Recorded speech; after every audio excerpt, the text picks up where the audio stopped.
Welcome to Web Handling. My name is Dave Roisum. I am very excited to introduce a new series on a subject near and dear to business, money.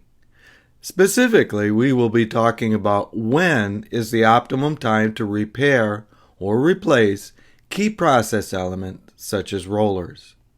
Here we will introduce a new and exciting mix of economics and reliability engineering. In this first clip, we will talk on why you might replace a roller as a lead up to the focus of the series, which is the when to replace a roller.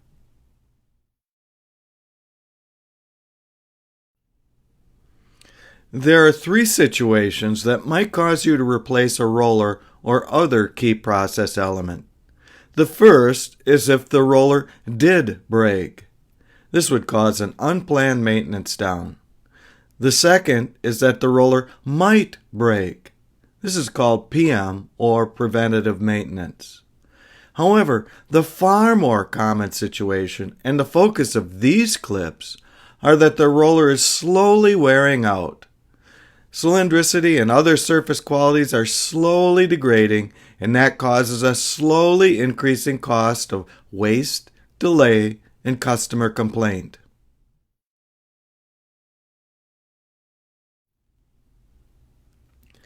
Roller components do break on occasion. This would include failure of bearings, journals, covers, and coatings. Details are covered in the accompanying white paper and will not be discussed here.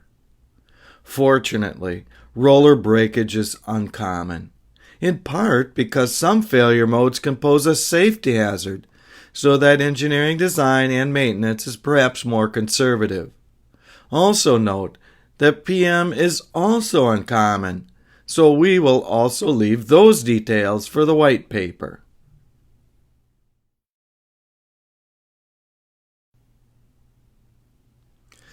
The focus of this paper will be slowly degrading cylindricity and other surface qualities. Many of these problems can be roughly classified as errors on a coarse scale or a fine scale, as shown here. Others are a combination of errors, such as a tipped frown, which is caused by a simultaneous bias in the loading system, plus a frown caused by excessive deflection. We could add a ridge or valley to this, caused by contamination or a wear band, respectively. Thus, you will note that the errors in process rollers would cause the web to be streaky. In other words, variable in profile across the width, but relatively stable with time. This correlation between cylindricity errors and defects favoring certain CD positions is not coincidence. They are a direct result of a key process element not being good or level enough.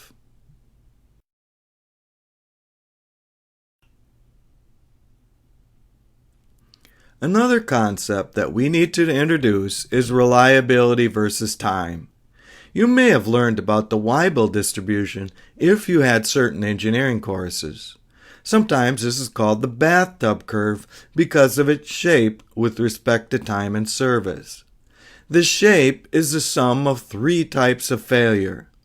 Infant mortality occurs early and is due to improper manufacture or installation of parts. After a few months, the reliability enters a somewhat lower and constant failure rate.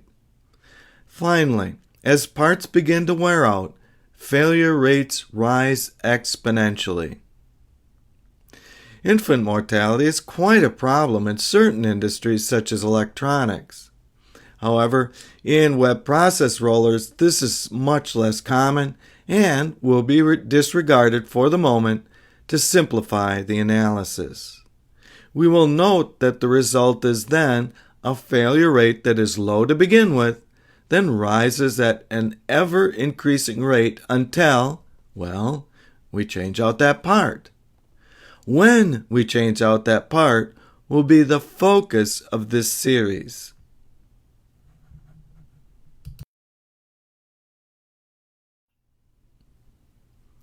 Thank you so very much for watching this module in my Plant Practical video series. Stay tuned for the next clip where we will show the economics of the service interval.